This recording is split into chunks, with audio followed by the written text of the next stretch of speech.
నమస్తే. ప్రస్తుతం మనం వనపర్తి మున్సిపాలిటీ పరిధిలో స్థానికంగా వార్డు థర్డ్లో ఉన్నాం. ఏదైతే మున్సిపాలిటీ ఎలక్షన్ సంబంధించి ఆల్మోస్ట్ షెడ్యూల్ అయితే పూర్తిగా వస్తూ ఉంది.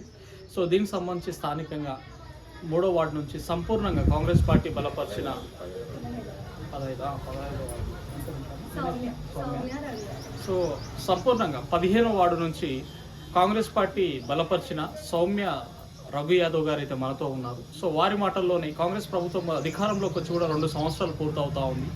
ఈ 2 ఏళ్లలో ఎటువంటి అభివృద్ధి కార్యక్రమాలు చేసే ప్రయత్నం చేశారు వార్డులో, అదేవిధంగా రేపు గెలిచిన తర్వాత ఏమేమి చేద్దాం అనుకుంటున్నారు, ఇలా పలు అంశాలపై వారితో మనం మాట్లాడే ప్రయత్నం అయితే చేద్దాం. నమస్తే అమ్మా. సో ఇట్లా కాంగ్రెస్ పార్టీ మద్దతుతో నామినేషన్ అయితే పూర్తి చేసుకున్నారు. ఇట్లా ఏమి మీ క్వాలిఫికేషన్ ఉందమ్మా, ఏం చదువుకున్నారు? నా పేరు సౌమ్య రఘు యాదవ్. నేను టీటీసీ కంప్లీట్ చేసిన. కాంగ్రెస్ నుంచి టికెట్ కన్ఫర్మ్ అయింది. సో ఎందుకమ్మా, ఆల్రెడీ ఒక మంచి చదువుకున్న బీఈడీ కంప్లీట్ చేస్తున్నట్టున్నారు. సో చదువుకున్న వ్యక్తి ఇప్పుడు కౌన్సిలర్ అవుదామనే ఆలోచన ఎందుకు వచ్చింది, ఎట్లా? ఇంకా మా హస్బెండ్కి చాలా ఇష్టం కాంగ్రెస్ రాజకీయ పరంగా వెళ్ళాలని. ఆయన సపోర్ట్ వల్లనే నాకు కూడా అవకాశం వచ్చింది. ఆయన కోసమనే నేను దీనికి వచ్చిన రాజకీయాలకి.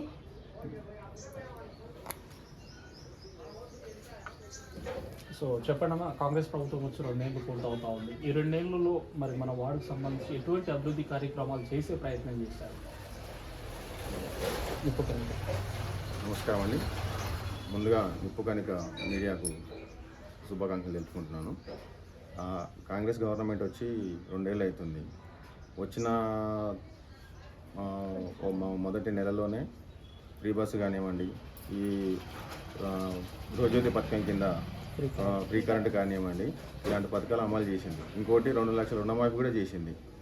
ఈ 2 లక్షల రుణమాఫీ చేయడం వల్ల ఈ రైతు బంధు అనేది కొద్దిగా లేట్ అవుతుంది. దాన్ని గత పాలకులు 10 ఏళ్ళ నుంచి ప్రజలను పీక్కుతున్న ఈ బీఆర్ఎస్ నాయకులు దాన్ని ఎలాగ చూపిస్తున్నారంటే, మొత్తానికే వాళ్ళు ఏం చేసలేరు, 10 ఏళ్ళ పాటు మేమే చేసినాము, వాళ్ళు ఏం 2 ఏళ్ళు అవుతుంది ఏం ఇస్తలేదు చేసలేరు. మరి 2 లక్షల రుణమాఫీ జరిగిన వాళ్ళు, వడ్లకు బోనస్ తీసుకున్న వాళ్ళు, అందరూ హ్యాపీగానే ఉన్నారు. వీళ్ళకి ఏంటంటే వీళ్ళకి కడుపుమంట. మేము చేయలేని పనులు కూడా ఈ కాంగ్రెస్ వాళ్ళు వచ్చి చేపట్టి ప్రజల్లోకి వీళ్ళకు బాగా వెళ్తున్నాయి, వీళ్ళ పథకాలు అందుతున్నాయి, ప్రజలు వీళ్ళని బాగా ఆదరిస్తున్నారనే ఉద్దేశంతోన ఎలా అయితే బురదలే కార్యక్రమాన్ని ఈ పింక్ మీడియా కానీ ఈ బీఆర్ఎస్ నాయకులు కానీ ఇదే పనిగా పెట్టుకొని ప్రచారం చేస్తున్నారు.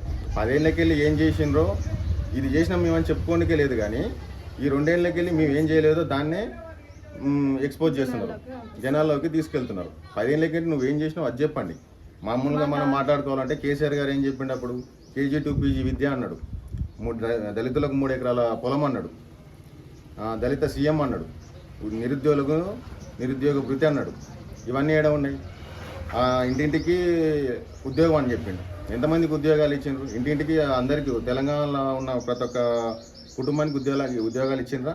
ఇంకోటి అలాగే 1200 మంది పైగా చనిపోయిండ్రు. 1200 మంది పైగా చనిపోతే వాళ్ళ ఒక్కొక్క కుటుంబానికి వాళ్ళకు పొలం ఇస్తా అన్నారు, ఉద్యోగం ఇస్తా అన్నారు. వాళ్ళకి తగిన పరంగా వాళ్ళకు లబ్ధి చేకూరుస్తా అని చెప్పిండ్రు. 1200 మందిలో ఎంతమందికి లబ్ధి చేకూర్చిండ్రు? ఇదే శ్రీకాంత్ గారి అమ్మగారికి ఎన్నోసార్లు అవమానం జరిగింది. స్వయంగా ఆమె మాటల్లోనే మనం విన్నాము. ఈ నాయకులు ఏం చేస్తున్నారంటే, గత పాలకులు 10 ఏళ్ళ పోటీ మేము ఈ పని చేసినాము, మీకు మేము ఇది చేసినాము అని చెప్పుకోవడానికి ఏం లేదు. భూ కబ్జాలు చేసిండ్రు, అమాయకులను బెదిరించిండ్రు, వాళ్ళకి ఇష్టానుసారంగా ఎదిరించిన వాళ్ళని కేసులు పెట్టి లోపల చేయించి ఇబ్బంది పెట్టిండు. అంతే. మన శివ యాదవ్ అని మణిగిల్లలు ఉంటాడు, అతను మన రాష్ట్ర పరంగా తెలిసిపోయింది గత పాలకులు ఆయన ఏం చేసిండ్రో, జైల్లో పెట్టి ఎట్లా హింసించిండ్రో అని. తిన్మార్ మల్లన్న గారు కూడా దీని గురించి చర్చ చేయడం జరిగింది. ఇవన్నీ ఏంటంటే బురద జల్లే ప్రయత్నంలో వీళ్ళు ఇది చెప్తున్నారు తప్పితే వాళ్ళకి మీరు చేసినామని చెప్తున్నారు. అంతెందుకు, మా వార్డులోనే ఉన్నారు గత పాలకులు, వాళ్ళకి ఇష్టం వచ్చిన వాళ్ళకు చేసుకున్నారు, వాళ్ళకి ఇష్టం వచ్చిన వాళ్ళకే బీసీ లోన్లు, వాళ్ళకి ఇష్టం వచ్చిన వాళ్ళకే డబుల్ బెడ్రూమ్ ఇండ్లు, రోడ్ కటింగ్లో పోయిన వాళ్ళకి ఇచ్చలేరు, కానీ వాళ్ళకి అనుకూలంగా ఉన్న వాళ్ళకు, వాళ్ళకు భజన చేసే వాళ్ళకి ఇచ్చిండ్రు.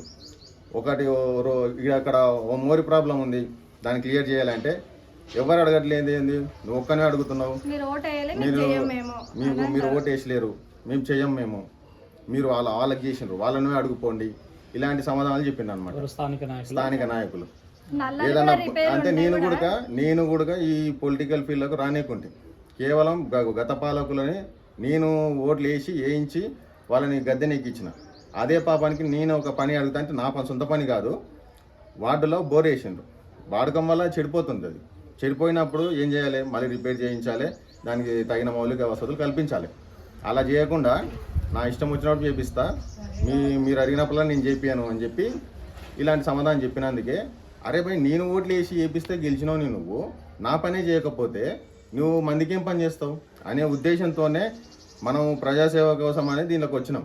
దానికి ఏదో ఒక ప్లాట్ఫామ్ కావాలి కదా, దానికోసం అని చెప్పి గతంలో నేను ఇండిపెండెంట్గా పోటీ చేసి గత నాయకుల మీద సెకండ్ ప్లేస్ వచ్చింది.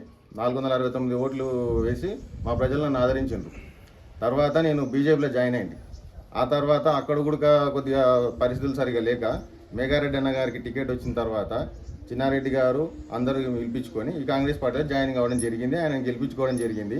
ఇప్పటికే ఆయన వచ్చినాక వార్డులో రోడ్లు వేయించినాం. ఈ మారెమ్మకుంట సర్కిల్లో ఎన్నడూ లేని విధంగా హైమాస్ట్ లైట్ ఏర్పాటు చేసినాం. తర్వాత ఈ సీసీ రోడ్లు కానీ డ్రైన్లు కానీ చేయించినాం. నెక్స్ట్ 10 సంవత్సరాలకి రేషన్ కార్డు లేకుండే, ఆ రేషన్ కార్డులు ఇచ్చినాం. ఇప్పుడు సన్న బియ్యం తింటున్నారు. అది వల్ల ఎవరికి సెలవు? కాంగ్రెస్ పార్టీ సెలవనే కదా. వీళ్ళు ఏం చేసిండ్రు, ఒక 2 నెలలు ఇచ్చిండ్రు కదా సన్న బియ్యం గత పాలకులు. తర్వాత మేము ఇచ్చినాం అని చెప్పి చెప్పుకుంటారు. ఇప్పుడు కంట్రోల్ షాప్లోకి వెళ్ళి బియ్యం తెచ్చుకున్నాం, బయటకు వచ్చిన వెంబడే 5కో 10కో అమ్ముకునేటోళ్ళు. ఇప్పుడు అట్లా ఎవరు అమ్ముతలేరు, తీసుకుపోతున్నారు, తింటున్నారు, మంచిగా హ్యాపీగా ఉంటున్నారు. వీళ్ళకు చూడబుద్ధి కాక ఉండబుద్ధి కాక కడుపులో మొత్తం కక్కుకుంటున్నారు. అదే ఇట్లా వీళ్ళని ఎట్లయితే బ్లేమ్ చేయాలి, ఎట్లయితే బదలాం చేయాలి, కొన్ని పర్సనల్ విషయాలను కూడా ఆ విషయం గురించి అవగాహన లేకుండా సొంత విషయాలు కూడా రాజకీయం చేయాలని చూస్తున్నారు. అట్లనే ఇట్లా వాళ్ళు ఇదే పద్ధతి ఫాలో అయితే వాళ్ళ సొంత విషయాలు కూడా మాకు తెలుసు, కానీ మేము వాళ్ళ చిల్లర రాజకీయాలు చేయదలుచుకోలేదు. వాళ్ళ పర్సనల్ తెలుసు, వాళ్ళు ఏమేం చేస్తారో తెలుసు, ఏమేం చేయలేదో తెలుసు. అన్నీ మేము కూడా బయట పెట్టవచ్చు, సాక్ష్యాలతో సహా మా దగ్గర కూడా ఉన్నాయి. కానీ అలాంటి చిల్లర రాజకీయాలు చేయకుండా అవసరం లేదు. మేము ప్రజాసేవ కోసం అయ్యి వచ్చినాము. ఆ ప్రజలకి ఏమైనా ఇబ్బంది ఉంటే ప్రజల ప్రాబ్లమ్స్ తీరడానికి వచ్చినాం. అంతేగాని వాళ్ళ సొంత విషయాలకి వెళ్ళి మనవి వాళ్ళవి పర్సనల్ లైఫ్లోకి ఎంటర్ అయ్యి ఇలాంటివి చేయదలుచుకోలేదు. కాబట్టి మీరు కూడా తగిన పరిధిలో మీ అద్దుబందులో ఉండాలి. ప్రజాసేవలపై పోరాడండి, కొట్లాడదాం. నేను కూడా వస్తా, పలానా పని ఉంది, ఇది చేద్దాం, ఇది ఇంకోటి ప్రాబ్లం ఉంది, అది చేద్దాం అని చెప్పండి. అంతేగాని నువ్వు ఒకరోజు ఒక పని చేయకపోతే ఇదే మా గత నాయకులు గెలిచిందే కానీ ఇంతవరకు ఈ వార్డుకు అడిగిపెట్టిందే లేదు. కూర్చొని ఫోన్లు చూసుకుంటా వీడియోలు రొటేట్ చేసుకుంటూ ఉంటారు.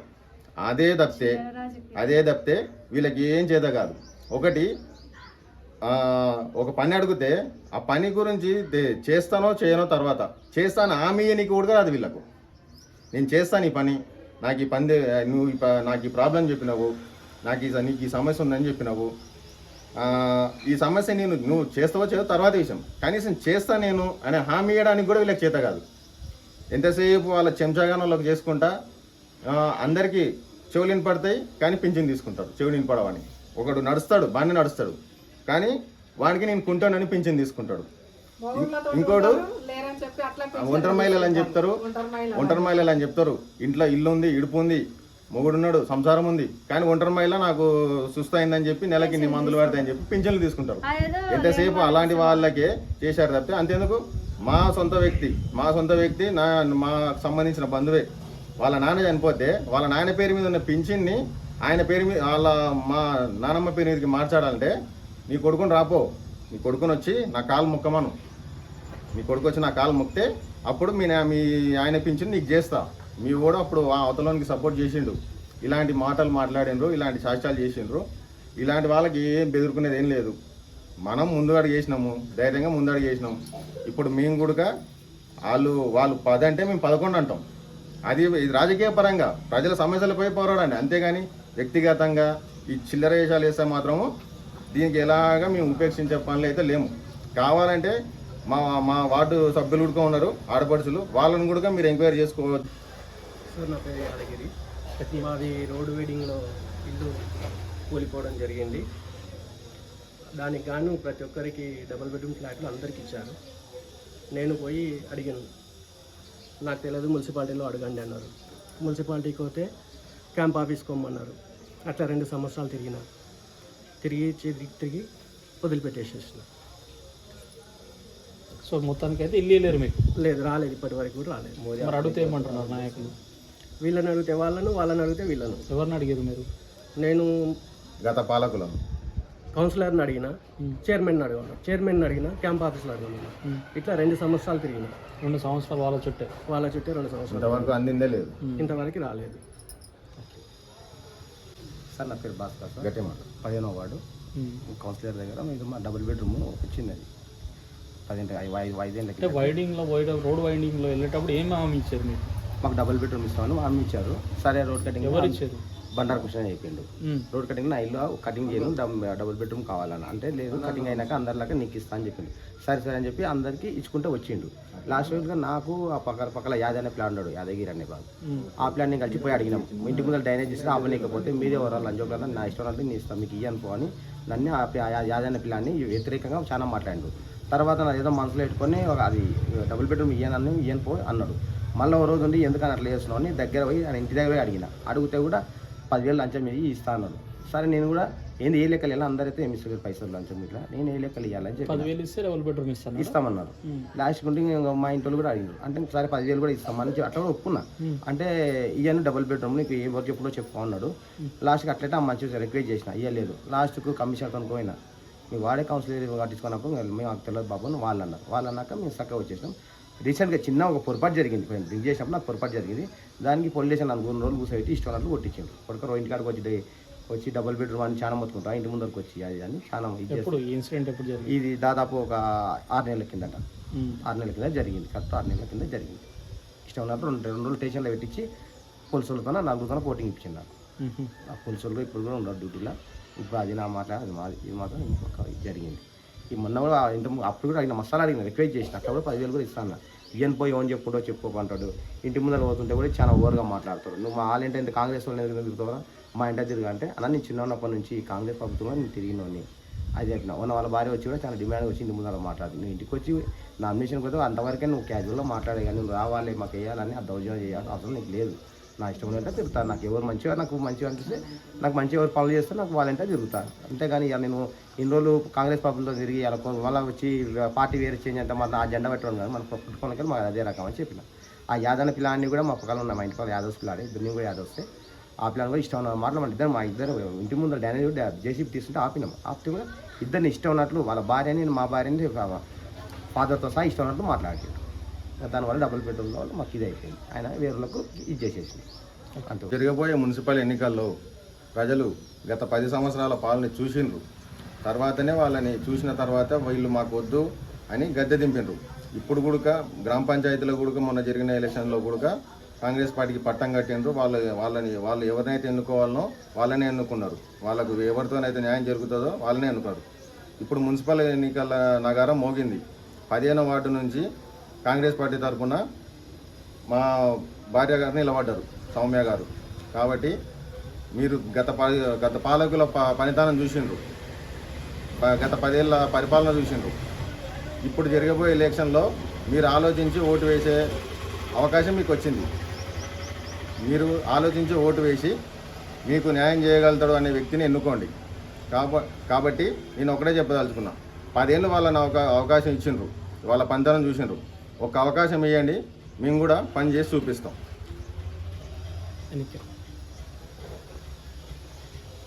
సో ఇది ఏదైతే సౌమ్య రఘు యాదవ్ గారి మాటల్లో ఏదైతే గత 10 ఏళ్ళ నుంచి స్థానికంగా అనేక సమస్యలు అట్లనే పెండింగ్లో ఉన్నాయని చెప్పేసి కూడా స్థానిక అప్పుడున్న ఎక్స్ కౌన్సిలర్ దగ్గర కూడా సమస్యలు వారి దృష్టికి తీసుకెళ్ళినా కూడా ఎక్కడ సమస్యలు పరిష్కరించే ప్రయత్నం అయితే ఎక్కడ చేయలేదని చెప్పేసి కాంగ్రెస్ ప్రభుత్వం వచ్చి కూడా ఈ 2 నెలల్లో సాధ్యమైనంత వరకు అభివృద్ధి కార్యక్రమాలు అయితే చేసే ప్రయత్నం చేశామని, అది ఇందిరమ్మ ఇల్లు కావచ్చు, రేషన్ కార్డ్స్ కావచ్చు, సన్నబియ్య కార్యక్రమం గురించి కావచ్చు, 200 యూనిట్ల గృహజ్యోతి గురించి కావచ్చు, ఇలా ప్రతి సంక్షేమ పథకాలని ప్రజల్లోకి వెళ్ళేలా శాయశక్తుల ప్రయత్నం చేస్తూ ఉన్నామని కూడా వారి మాటల్లో వివరించే ప్రయత్నం అయితే చేస్తూ ఉన్నారు. కాబట్టి 15th వార్డు నుంచి ప్రతి ఒక్క ఓటర్ కూడా ఆలోచన చేయాలి. సరైన వ్యక్తి ఎవరు, సమర్థవంతమైన వ్యక్తి ఎవరు, చదువుకున్న వ్యక్తులు ఎవరు, రాజకీయాల్లో సేవ చేయడానికి ఎవరు వస్తూ ఉన్నారు, రాజకీయాల్లో సంపాదించడానికి ఎవరు వస్తూ ఉన్నారు. వీటన్నిటిని ఆలోచన చేసి సరైన వ్యక్తికి సమర్థునికి మనం కౌన్సిలర్ అనే సీట్లో కూర్చోబెట్టినప్పుడే వార్డు అనేది అభివృద్ధి విషయంలో ముందరికి వెళ్ళడానికి ఆస్కారం ఉంటుంది.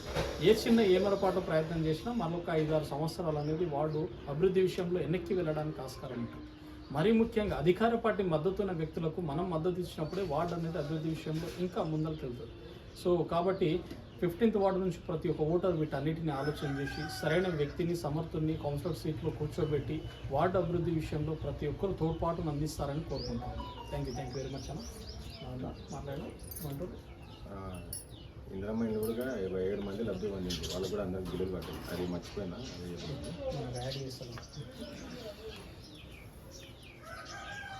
కాంగ్రెస్ ప్రభుత్వం వచ్చిన తర్వాత మా వార్డులో 15 మందికి ఇల్లు మంజూరు చేయడం జరిగింది. కొన్ని కారణాల వల్ల దాంట్లో కొందరు కట్టుకోలేని వాళ్ళు ఉన్నారు. అంటే అది కూడా మొత్తానికి మాకు చేతగాని వాళ్ళు ఉన్నారు. అలాంటి వాళ్ళు తప్పితే మిగతా ఒక 7 మంది ఆ యొక్క ఇందిరమ్మ ఇళ్ళని కట్టుకున్నారు.